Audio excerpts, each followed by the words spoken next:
CPIM 24-ാം party കോൺഗ്രസിന് നാളെ മധുരയിൽ കൊടിയുയരും. ബിമൻ ബസു ആകും പതാക ഉയർത്തുക. മണിക് സർക്കാരാണ് പ്രസീഡിയത്തെ നയിക്കുക. BV രാഘവലു സംഘടനാ റിപ്പോർട്ട് അവതരിപ്പിക്കുമ്പോൾ പ്രകാശ് കാരാട്ടാകും രാഷ്ട്രീയ പ്രമേയവും രാഷ്ട്രീയ അവലോകന റിപ്പോർട്ടും അവതരിപ്പിക്കുക. ഇതിനിടെ താൻ ജനറൽ സെക്രട്ടറി സ്ഥാനത്തേക്ക് വരുമെന്ന വാർത്ത MA ബേബി നിഷേധിച്ചു. വാർത്തകൾ മാധ്യമ സങ്കല്പങ്ങളാണെന്നായിരുന്നു MA ബേബിയുടെ പ്രതികരണം. അതെല്ലാം നിങ്ങളുടെ സങ്കല്പങ്ങളാണ്. 6-ാം തീയതിയോടുകൂടി അത്തരം പ്രചരണങ്ങളെല്ലാം അടിസ്ഥാനരഹിതമാണെന്നുള്ളത് നിങ്ങൾക്ക് ബോധ്യപ്പെടും.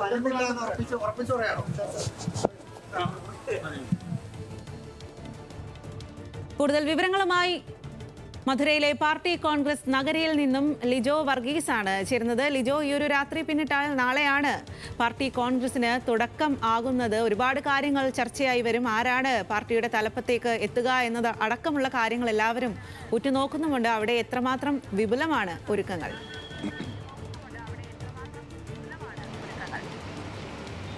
സ്വാതി, CPM-നെ സംബന്ധിച്ചിടത്തോളം വളരെ നിർണായകമായ ഒരു ഘട്ടത്തിലേക്കാണ് കടക്കുന്നത്. കാരണം 24-ാം പാർട്ടി കോൺഗ്രസ് മധുരയിൽ നടക്കുമ്പോൾ CPM-ൽ PB അംഗങ്ങളിൽ മാറ്റമുണ്ടാകുന്നു. ഏറ്റവും പ്രധാനപ്പെട്ട കാര്യം CPM-ന്റെ തലപ്പത്തേക്ക് ജനറൽ സെക്രട്ടറിയായി ആര് വരും എന്നുള്ള ചർച്ചകൾ വളരെ സജീവമാണ്. അതോടൊപ്പം തന്നെ കഴിഞ്ഞ 2 പാർട്ടി കോൺഗ്രസുകളിൽ വളരെ ഗൗരവമായി ചർച്ച ചെയ്തിട്ടുള്ള BJP എന്ന രാഷ്ട്രീയ പാർട്ടി അധികാരത്തിൽ വന്നതിന് ശേഷം ഏത് തരത്തിൽ CPM ഏറ്റവും കൂടുതൽ ആശയപരമായി എതിർക്കുന്ന ഒരു രാഷ്ട്രീയ പാർട്ടി അധികാരത്തിലിരിക്കുമ്പോൾ എങ്ങനെ അതിനെ പ്രതിരോധിക്കണമെന്നത് സംബന്ധിച്ചുള്ള ചർച്ചകളൊക്കെ വളരെ സജീവമായി നടക്കുന്ന ഒരു സാഹചര്യം കൂടിയുണ്ട്. അതുകൊണ്ട് തന്നെ അത്തരത്തിലുള്ള ചർച്ചകൾ 2-ാം തീയതി മുതൽ 6-ാം തീയതി വരെയുള്ള CPM-ന്റെ പാർട്ടി കോൺഗ്രസിൽ ഉണ്ടാകും എന്നുള്ളതാണ് ഏറ്റവും പ്രധാനപ്പെട്ട കാര്യം. മധുരയിലാണ് ഇത്തവണ പാർട്ടി കോൺഗ്രസ്. അത് 3-ാം തവണയാണ്. 1954-ലും 1972-ലും പിന്നെ ഇപ്പോൾ 2024-ലും പാർട്ടി കോൺഗ്രസ് നടക്കുന്നു. 52 വർഷത്തിന് ശേഷമാണ് വീണ്ടും മധുരയിൽ പാർട്ടി കോൺഗ്രസ് നടക്കുന്നത്.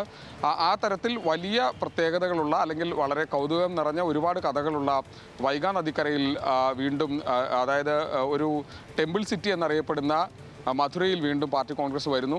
ആ തരത്തിലാണ് പാർട്ടി കോൺഗ്രസിൻ്റെ ഇന്നത്തെ ഒരുക്കങ്ങളെല്ലാം പൂർത്തിയായിരിക്കുന്നത്. ഇന്നിപ്പോൾ പോളിറ്റ് ബ്യൂറോ യോഗം ചേർന്നു. അതിനുശേഷം നിലവിലെ കേന്ദ്ര കമ്മിറ്റി യോഗവും ചേർന്നു.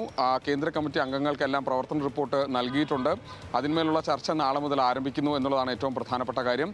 നാളെ ബിമൻ ബസു രാവിലെ 8:30 പതാക ഉയർത്തും. അതിനുശേഷം പാർട്ടി സമ്മേളനം ആരംഭിക്കും. 10:00 പാർട്ടി സമ്മേളനം ആരംഭിക്കാൻ പോകുന്നത്.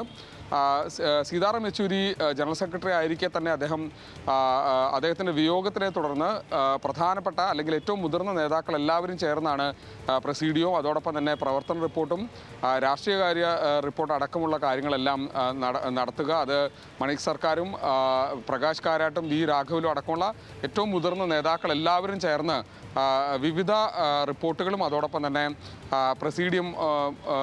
പ്രസീഡിയത്തിൻ്റെ ചെയർമാൻ എന്ന നിലയിൽ ഉള്ള കാര്യങ്ങളടക്കം നടത്തുമെന്നുള്ളതാണ് ഒരു പ്രധാനപ്പെട്ട കാര്യം. മറ്റൊന്ന്, ജനറൽ സെക്രട്ടറി സ്ഥാനത്തേക്ക് ആരൊക്കെ വരുമെന്നുള്ളതാണ്. കേരളത്തിൽ നിന്ന് MA ബേബിയുടെ പേര് വളരെ സജീവമായിട്ടുണ്ട്. അദ്ദേഹം ഇന്ന് മാധ്യമങ്ങളോട് പ്രതികരിച്ചത് അത് മാധ്യമങ്ങളുടെ മാത്രം അഭ്യൂഹം എന്ന നിലയിലാണ് അദ്ദേഹം പ്രതികരിച്ചിട്ടുള്ളത്. മഹാരാഷ്ട്രയിൽ നിന്നുള്ള അശോക് ദാവ്ലെ വളരെ പ്രധാനപ്പെട്ട ഒരു നേതാവാണ്. കർഷക സംഘത്തിൻ്റെ പ്രധാനപ്പെട്ട നേതാവാണ്. അദ്ദേഹത്തിൻ്റെ പേര് വളരെ സജീവമായി നിൽക്കുന്നു. നിലോപ്പൽ ദാസ് വരും എന്നുള്ള കാര്യത്തിൽ ചർച്ചകൾ നടക്കുന്നു. അങ്ങനെ പലതരത്തിൽ ജനറൽ സെക്രട്ടറി ആരാകുമെന്നുള്ളതിന് ചർച്ചകൾ വളരെ സജീവമാണ്. ഒപ്പം തന്നെ പോളിറ്റ് ബ്യൂറോയിലേക്ക് പുതുതായി ആരൊക്കെ വരും എന്നുള്ളതാണ്. പ്രകാശ് കാരാട്ട്, ബൃന്ദ കാരാട്ട്, സുഭാഷിണി അലി, സീതാറാം യെച്ചൂരിയുടെ അടക്കമുള്ള ആളുകളുടെ ഒഴിവുകൾ അവിടെയുണ്ട്. 5ഓളം ഒഴിവുകളാണ് വരുന്നത്. അതിൽ പ്രധാനമായും സെൻട്രലിൽ നിന്നുള്ള, അതായത് ഡൽഹിയിലെ CPM-ന്റെ ഓഫീസിൽ നിന്നുള്ള ഒഴിവുകളാണ്. അവിടേക്ക് ആരൊക്കെ വരുമെന്നുള്ള തരത്തിലുള്ള ചർച്ചകൾ നടക്കുന്നുണ്ട്. അത്തരം ചർച്ചകളൊക്കെ വളരെ സജീവമായി നിൽക്കുന്നു. ഒപ്പം BJP എന്ന പാർട്ടിയുടെ ഫാഷിസം ഏതുവരെ എത്തി അല്ലെങ്കിൽ എങ്ങനെയാണ് BJP-യെ നിർവചിക്കുക എന്ന അടക്കമുള്ള കാര്യങ്ങൾ ചർച്ചയിലേക്ക് വരും. ഒപ്പം കർഷക സമരം അടക്കമുള്ള കാര്യങ്ങൾ, തൊഴിലാളി എന്ന നിലയ്ക്ക് കർഷകരും കർഷക തൊഴിലാളികളുമായിട്ടുള്ള അല്ലെങ്കിൽ മറ്റ് തൊഴിലാളി വിഭാഗത്തിൽപ്പെട്ട ആളുകളുടെയൊക്കെ പ്രതിസന്ധി പ്രതിസന്ധി ഏത് തരത്തിൽ ചർച്ച ചെയ്യണമെന്നുള്ള കാര്യത്തിലുള്ള ചർച്ചകളുണ്ടാവും.